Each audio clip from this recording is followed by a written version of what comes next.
I just want to like the take on this because it's so funny. Let me bring it up here. So it just shows the vibe shift too of the overall thing. Like, black men voting Trump is a vibe shift. So the New York Times, with 2-3 weeks to go before an election, they send a reporter to the University of Michigan, and it's about, a lot of schools are scaling back on their DEI stuff. And whatever you want to say about University of Michigan, they also have a loud stadium. They're not as into... they are not backing off on the DEI juggernaut. So let's see. The number of employees who work in jobs that have diversity, equity, or inclusion in their job titles over the past year or so has gone up 70%, and it is now 241 people. Well, if I remember correctly, the title of the article, pull up the title. It may be a different article, but it was something basically like the University of Michigan doubles down on DEI and it's failing. And it's like when the answer is in the title of the article, it's like they double down and it's not working. I was like, it's almost shocking. It's almost like maybe there's something happened? Other than that. Hillary Rodham Clinton. It's the same thing. Yeah. Where it was the whole answer plot. is the title. Yeah, that's right. They double down and it's failing. Like, what do you do about that then? That's right. You triple down? Because the whole premise of it's insane. But that's not going to stop academia. But what I also love with this is it says, it's supposed to be, it was going to solve all of their problems. But it says, in a survey released in late 22, students and faculty members reported a less positive campus climate than the program's start and less of a sense of belonging. Students were less likely to interact with people of a different race or religion or with those with different politics. Instead, Michigan's DEI efforts have created a powerful conceptual framework for student and faculty grievances and a formidable bureaucratic mechanism to pursue them.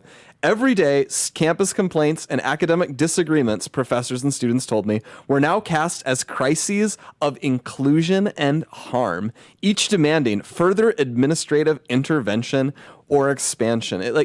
What's amazing to me is, I know we always drag the New York Times, but what is very true is the New York Times, it is America's most famous newspaper. There's a reason, even your dad talks to them all the time. They are the establishment newspaper, and they have the ability more so than any other publication to just remake the national conversation.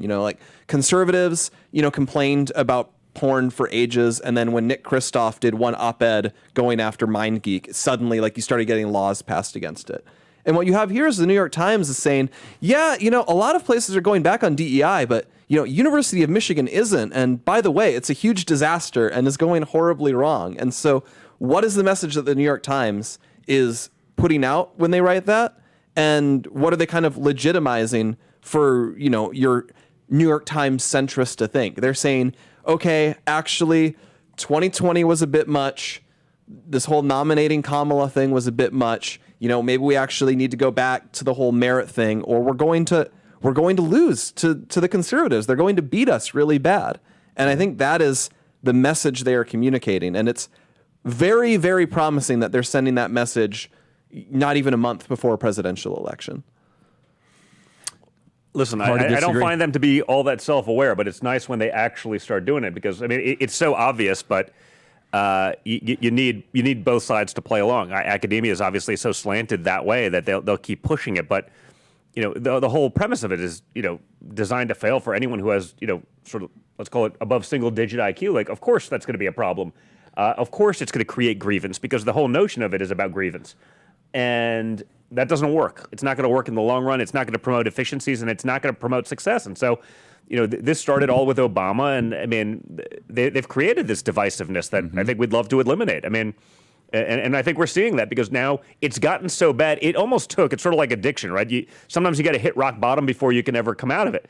And maybe we're at that point in so many of these things that are so asinine to us, but maybe not so obvious to others who, don't follow it quite as intently or, haven't been paying as much attention. And, I think we're winning these cultural wars now for the first time in a long time.